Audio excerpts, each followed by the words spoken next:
Hello and welcome, dear viewers. Today I have something very special, not just for you, but for myself as well. It is very clearly a March optic.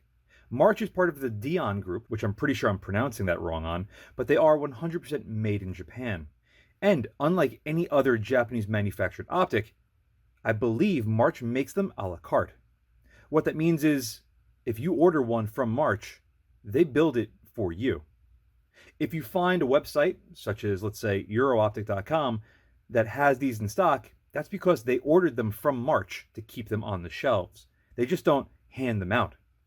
Every single one is hand-built and hand-finished at their factory in Japan, so that makes this kind of special. And kind of special typically means it has a little bit more special price tag. And you would be correct. These are around $3,000. However, thanks to a very special patron of mine, I have a contact with a EuroOptics distributor, which can get you a fairly big discount on anything that they sell. So if you're interested in that, check out my Patreon page and let me know. With all that being said, let's take a look and see what your $3,000 buys you.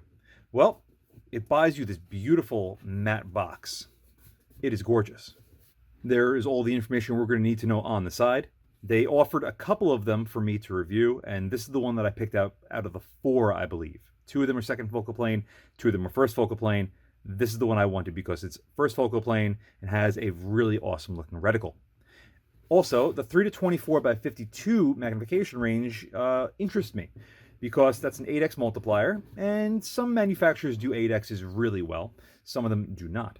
So I'm curious to see if March is going to be on the right step with a larger magnification range like that. As I start pulling everything out of the box, I'm going to start telling you the story about how I got this optic in my possession. This is a loaner from March, and it all started when someone commented on one of my videos about the new March 1.5 to 15 optic that's going to be coming out very soon. I looked into it on their website, and I saw that they do indeed have a 1.5 to 15 LPVO/MPVO hybrid that's coming out.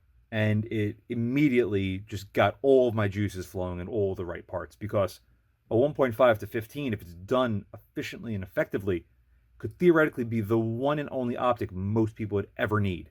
It's going to be expensive. It's probably going to be at least $3,000. But if you're looking for the do-all, be-all optic, it's probably going to be that. So after browsing that, I went to their Contact Us section. I wrote them a nice little email. They got back to me within 2 days and said, "We don't have those yet, but what would you like to review?" I got this about a week or so later from their distributor down in Texas. Now, this is a demo unit. This is what they send out to all of the people that are going to be reviewing them, which honestly aren't that many from what I've seen. I did inquire if I could purchase this off of them if I liked it, and they said they cannot because this has certain paperwork following it from Japan into the US as a demo unit. They cannot sell it. So, pretty serious stuff. So with that being said, let's see what comes in the box. It includes a very plastic, cheap-looking throw lever, which I'm very curious about. Fast lever, is a good enough name. Looks like it clamps together and clips, and that's it. Curious to see how that will work. We have a small Allen key adjustment tool on a keychain. Very nice branded cleaning cloth. Nice to know that this thing has batteries in it. Now we have our owner's manual, which is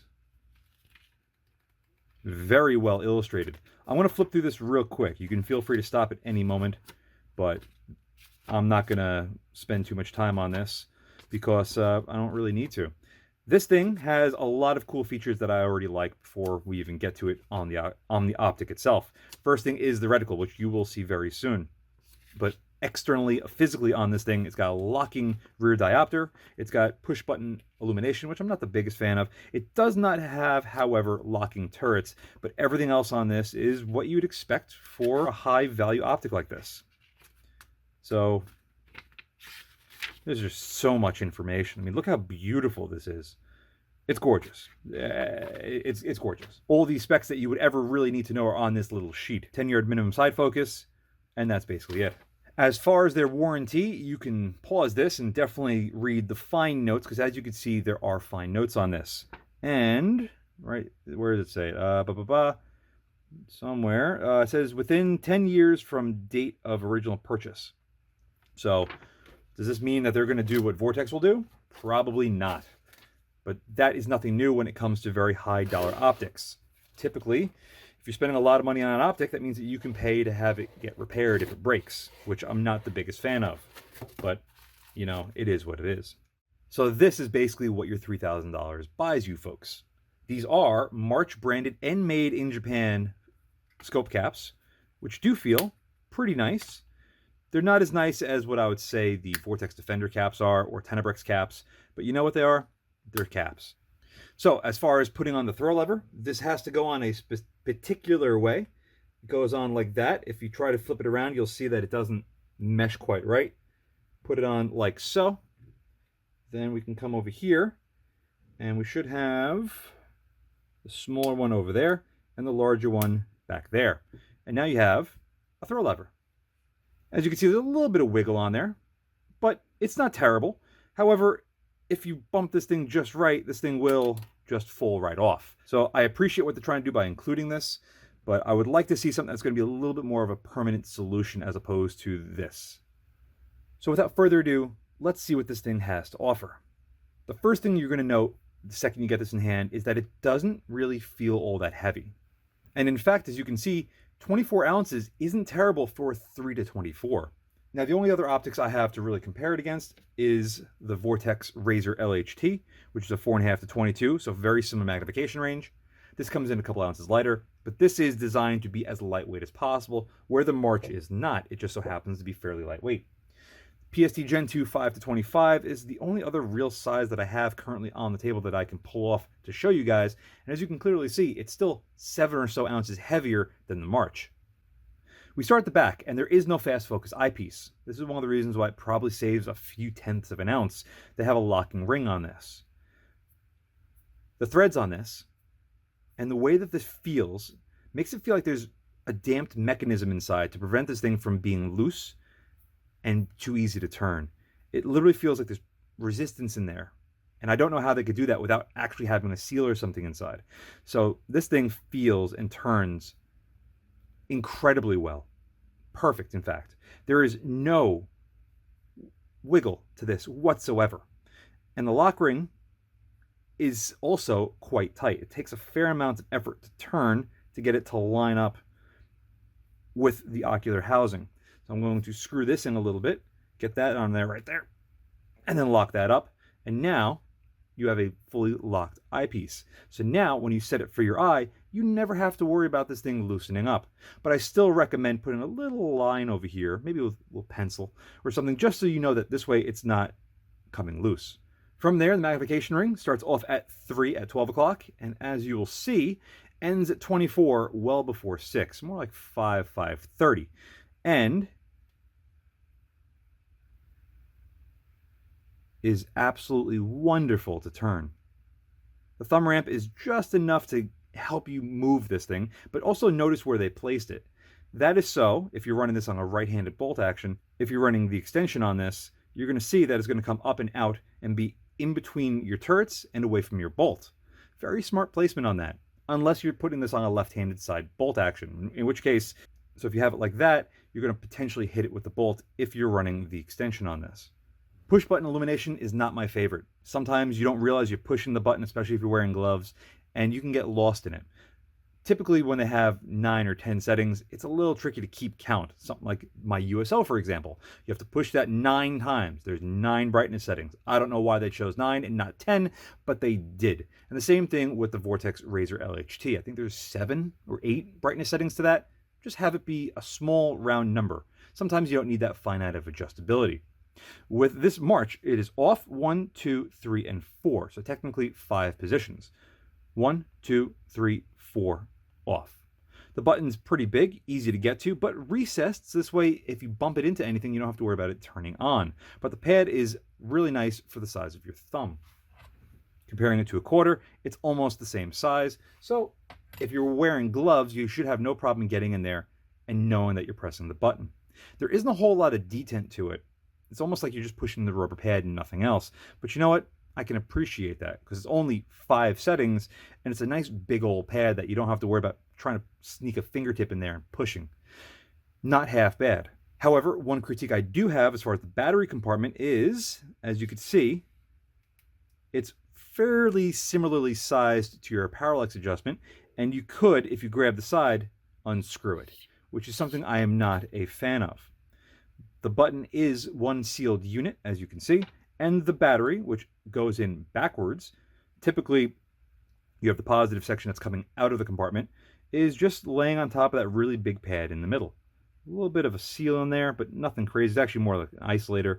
Everything is inside the button mechanism. So this way, if this thing gets damaged or lost or broken or just fails, they just replace this as opposed to the mechanism inside. Side focus will go down to 10 yards, which is, I mean, it's clearly going well past where it's marked to, but you could see that we have almost 360 degrees of rotation. Turning on this is absolutely silent, very well damped, and very smooth. I expect nothing less. Now, last but not least are the turrets. These are, like I said earlier, non-locking on both the windage and the elevation, which is a bit of a disappointment, primarily because this is a bit of a hunter tactical optic, and I like to see something that you could at least have a positive lock on there to prevent it from, getting twisted out of position, for example. But they do have a zero stop, and the zero stop on this is unlike anything I've ever seen, at least on the elevation. As you can clearly see, you have a dial inside of the dial with a zero set and an arrow. Come over here, I have to use a coin because it's a little bit recessed. And you simply, let's say, pretend that's our new zero and we don't want it to go past half down. Come over here, you turn this till it stops and go back a little bit. Now, that's our new zero. Pretty cool, right? It's an interesting one. I know it's kind of easy because you only need to use a coin to operate it, but I do wonder if in time this will eventually come loose, as opposed to having a set screw in there that really locks it up. And I must maintain that's not a nitpick, that's just something that I have to point out. Just like I have to point out that these turrets are about as serious as you can get as far as a positive click feel and sound. Let me illustrate for you.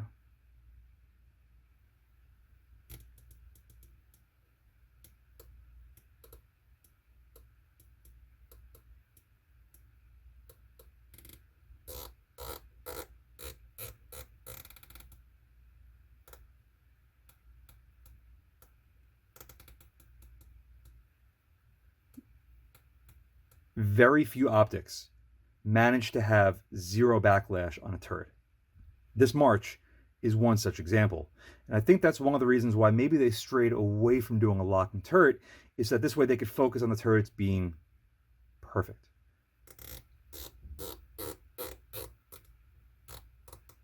And where we are right now has about 17 mils of adjustment. I don't know where the zero really is, but just listen and look. There's no backlash on that. It's just the most positive click that you could imagine. Zero stop is a little bit off. So before I go ahead and bottom this out and destroy it, I'll readjust. The exact same style turret is found on the windage, which goes to almost 5 mils to the right,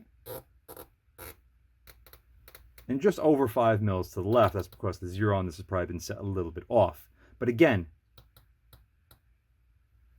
a little bit of backlash on the knob itself. But as far as the erector goes, it's phenomenal. This was a very long unboxing segment. But I do not apologize. There's a lot to go over with this. This is my first time ever with a March, especially one direct from the company itself. So I want to do it justice by going over every square inch of it. And, well, that's what my channel is known for. If you want to watch a shorter video from people that don't even show you what the optic even looks like or how it handles, well, you have a plethora of options to choose from. However, unlike many of those channels, let's get behind this thing and see what it actually looks like to use. The build quality on this scope truly is second to none. It feels truly incredible. The reticle on this is also to my liking by a fair margin. This is the FML-TR1H reticle. It is in first focal plane. I love a lot of the details they have going on here, specifically those posts at 3, 6, and 9. That donut in the middle is just a little bit on the smaller side than what we've seen with like the MRED one with the Meopta Optica 6, but once we take it up to its maximum of 24x here, you could see that we have a very fine view of the reticle, but it does seem a little dark in the edges. Well, guess what? As I shift the camera side to side slightly, you can see just how quickly those shadows appear. That is because the eyebox, the eye relief, the exit pupil on this thing, everything is very, very small and tight. Not exactly what you're looking for in a hunting optic, or a tactical one for that matter. The illumination also leaves something to be desired. Here at its maximum of 4, even with the lights off, it's still pretty hard to see. Despite how bad this is, there are worse options, but for $3,000, I was expecting a little bit more.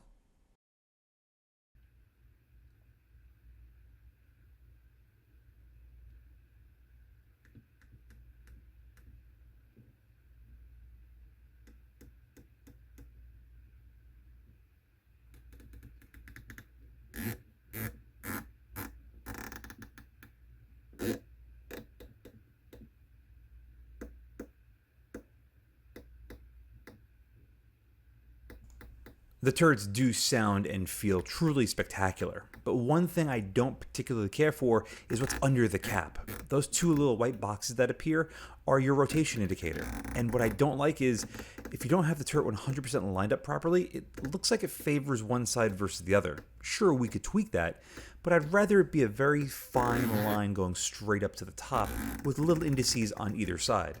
I know it's more or less a nitpick, but it's still something that's worth pointing out. March-F 3-24. We're currently at an indicated 13x, so I can show you the full target and reticle.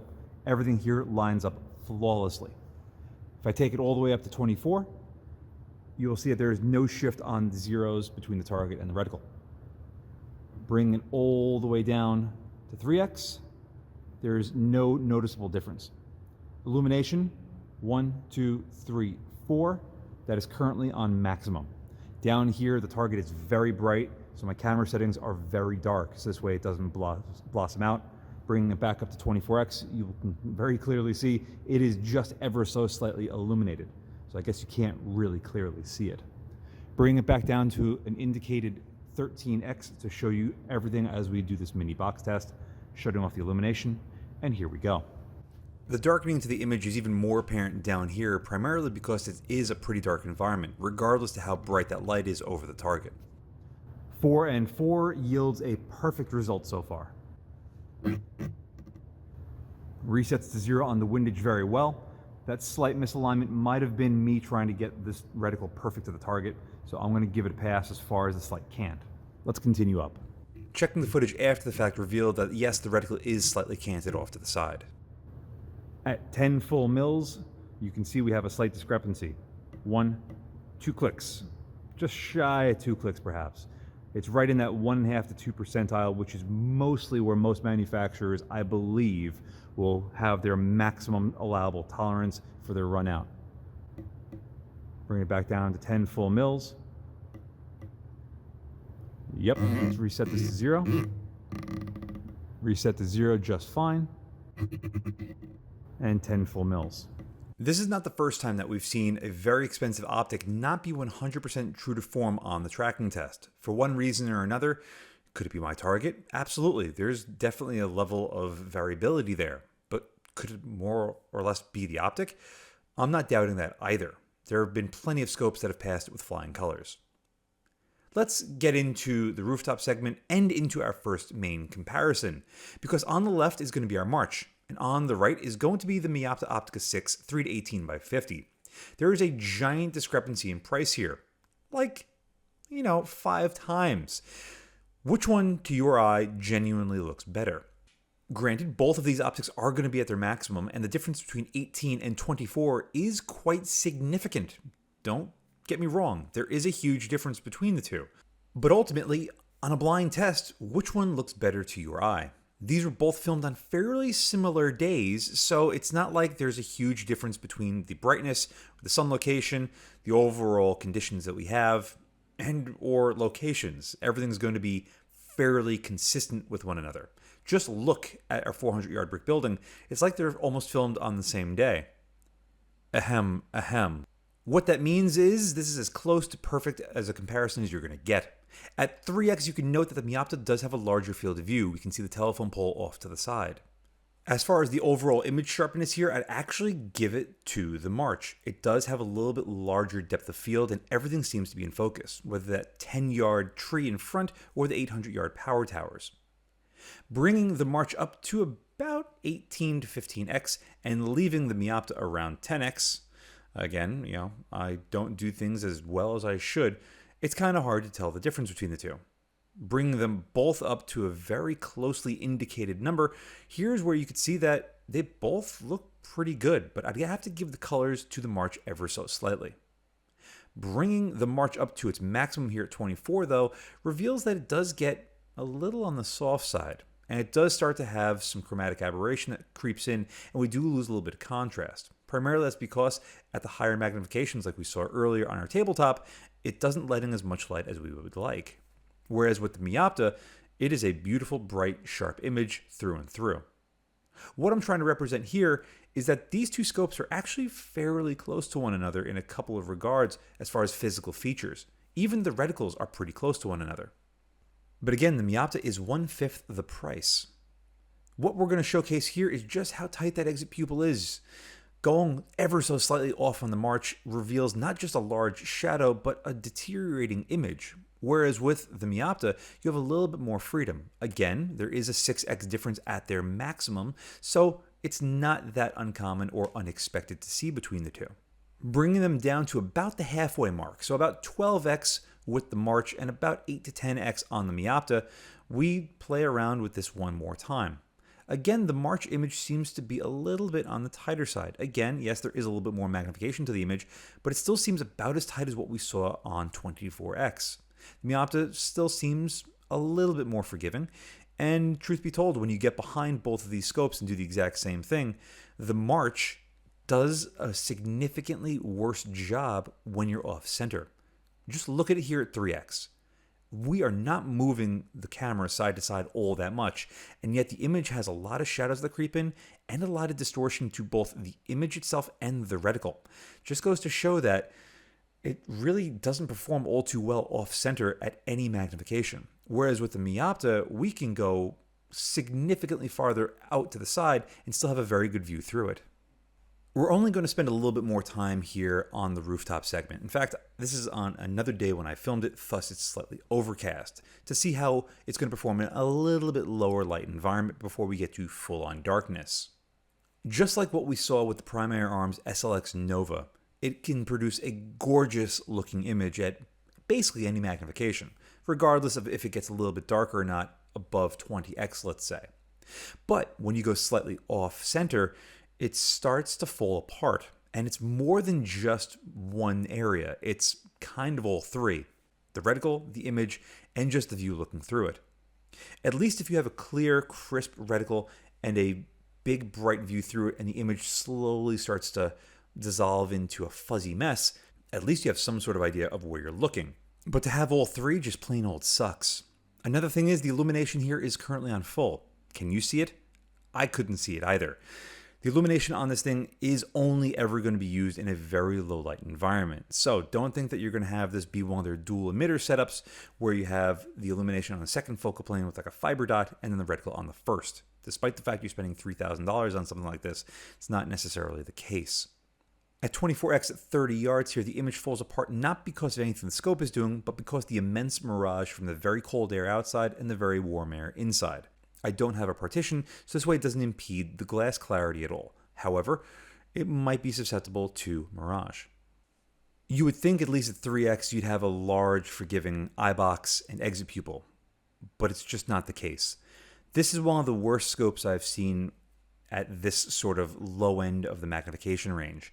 It really makes getting behind this thing in a hurry, in an off position, very, very challenging, and it really pulls away from the overall experience. It doesn't matter how good the rest of it is. If you can't look through it 100% comfortably and reliably, it's going to be challenging. It really is unfortunate because I was hoping that it would be a little bit better than what it is. Almost all the other optics that I go to that have a 3x minimum are significantly better than this. Namely, we already looked at it, the Meopta Optica 6. Granted, that's only a 6x multiplier, where this is an 8x, again going from 3 to 18 as opposed to this being a 3 to 24, but I would expect this to be better than what it is. This image is struggling not just because of the mirage, but also the shadows that are creeping in on the corners because we're at 24x. So keep that in mind. Let's skip the rest of that segment entirely. This 1,000-yard segment was filmed on a completely different day. It was nice, bright, sunny with a little bit cleaner air. As you could see from here, we have very low mirage distortion. Here at 24x though, the image doesn't look great. It looks soft with some chromatic aberration that creeps in. However, when I back out the magnification to an indicated 20x, you can see the image sharpens up quite a bit. And even doubly so when we back it out to about 15x. A 3 to 15 sounds pretty common, because it is. It's only a 5x multiplier. And as a result, the glass performs significantly better here at 15x than it does above that. Keep in mind, we're still at 15x when I add 10 mils of elevation, and then I recenter my 0.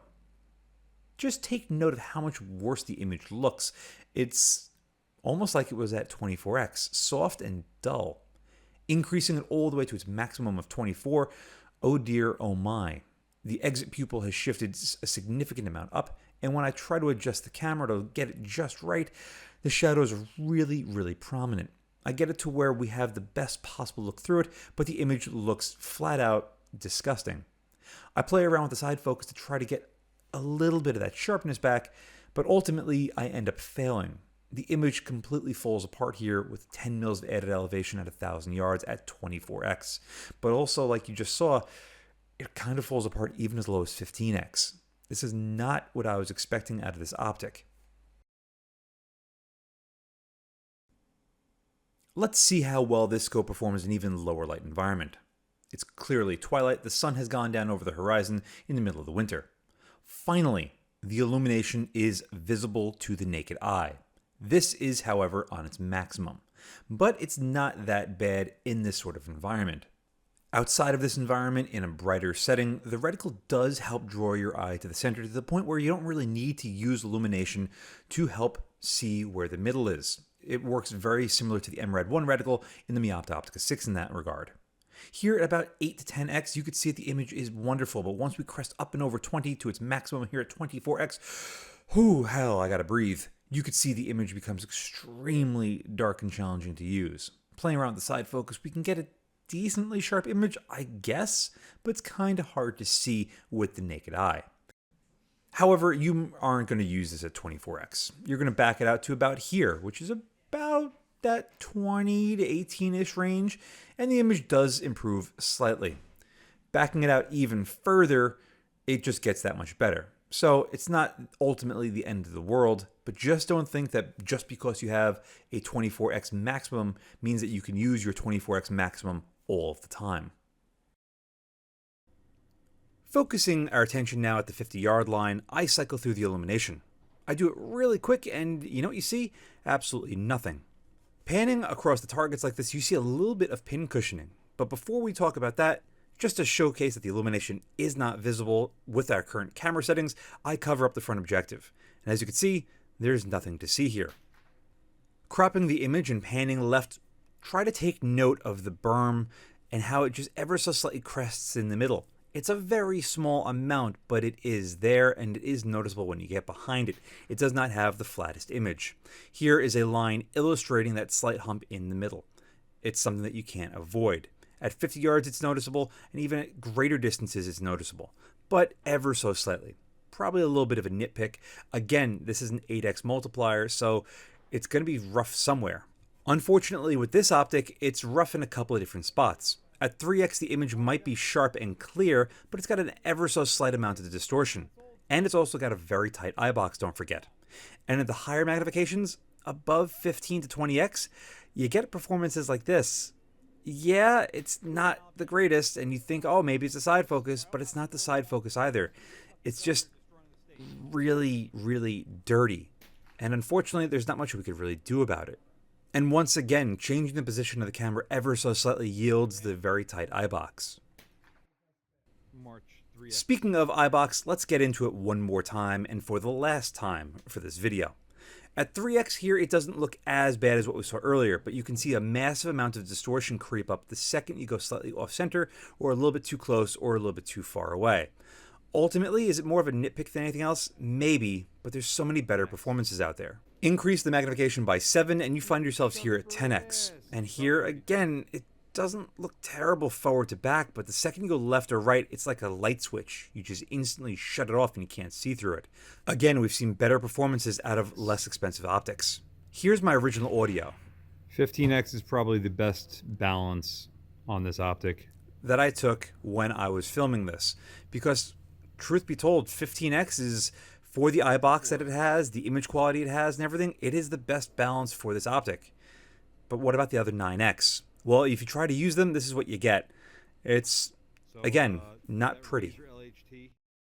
My comparison sections of my videos are becoming quite popular, so I figured let me start off with one that's probably the closest to this optic in all regards, and that's going to be the Vortex Razor LHT 4.5 to 22 by 50. This is also a first focal plane scope, also made in Japan, but comes in at less than half the price of the March. Now, if you are looking to spend as much money as what the March costs, well then this is probably not even going to be on your radar. But if you're really wondering to yourself, is a $3,000 March, or at least this particular $3,000 March, worth it? It's going to be up for you to decide. For me, I don't think it is. And the proof is in the pudding. Now, I don't mean to harp and say that all March products aren't worth it. Far from it. This is my first time with a March, so the last thing I want to do is open my mouth and insert my foot. But here, going between the March and the LHT, it's really hard to say that the March performs drastically better over the LHT. Another thing that you could note with the LHT over the March is we have a slightly larger view through it and much less scope body around it. The LHT is a scope that I keep on coming back to because for its price, its size, its weight, and its overall fit and finish, holy cow, does it perform incredibly, incredibly well. Increase the distance a little bit further, and guess what? The LHT still manages to perform extremely good for what it is. It's a combination hunting/tactical scope. This thing weighs so little that when you pick it up in your hands, you go, no way. This thing's like a dedicated hunting optic. But it's got really nice turrets, albeit 6 mils per rev on the elevation. But it's got a capped windage, which I like, and a really nice drop reticle. Here at 200 yards, we might be looking at slightly different targets, but the March actually seems to come into its own at 200 yards. Seems like inside of that and outside of that distance, it seems like it falls down a little bit harder than how it's standing up right now. Now, as much as I like the reticle that's on the LHT, I do prefer the reticle that's on the March a little bit more. For me, it's a little bit more versatile. You can use it for more roles than just what the LHT is basically set up for, which is basically long-range precision. Using that in a hunting environment, it's going to get a little lost because of how fine the crosshair gets, especially in the lower magnification. At least with what the March has, you have those nice big posts at 3, 6, and 9, and that donut in the middle, even though I wouldn't mind that donut being a little bit thicker. Here at 300 yards, they both look fairly similar, but again, I'd have to say that the image on the LHT is a little bit better. It looks like with the March, we have a little bit of tunneling. The outside edge starts to distort and blur a little bit, whereas the LHT looks fairly flat and very sharp from edge to edge. One last note with the LHT, it's got much brighter illumination, even though I forgot to showcase it. Another such optic that is available from Vortex that is, guess what, right around the same price point as this March is the Gen 3 Razor HD 6 to 36 by 56. This thing is a tank. Completely different as far as how the March is set up versus how the Razor is set up. One's a svelte, lightweight, super beautiful, just refined optic, and the other one, honestly, by a side-by-side comparison of the overall fit and finish, is a bit more of a brute and a bruiser, especially considering it weighs like twice the weight. I wouldn't necessarily put these in the same category as far as usefulness, but what happens if you're looking to spend around $3,000 and you can go either which way with what sort of optic you end up putting on your rifle? Well, then guess what? The Gen 3 Razor HD has to be put on your list, because whether you're a fan of Vortex or not, this thing performs insanely well. It's not without its shortcomings, but its shortcomings aren't necessarily a design flaw. More or less just the way it has to be to get the performance that you get out of this thing. Are there better options? Sure. Might they cost more money? Sure. Can you get less expensive options that perform, 80% of what this thing performs at? Sure. It just so happens to be a Gen 2 Razor HD 4.5 to 27 if you understand the Vortex family. But yes, there are a plethora of different options out there. But if you're looking to spend $3,000, and again, you're not too sure what optic to run, you might consider yourself a Gen 3 Razor. And here at 200 yards, is there even a difference between the two? You're talking about 24x versus 36x. It really doesn't look like that much of a difference, but that's mainly because the view through the Razor is so gigantic that it changes your whole entire perspective on how big and beautiful an image can look. And honestly, the farther out you go with the Razor, the better it gets. All the controls on it are basically perfect, and I do prefer its zero stop as opposed to what we see with the March.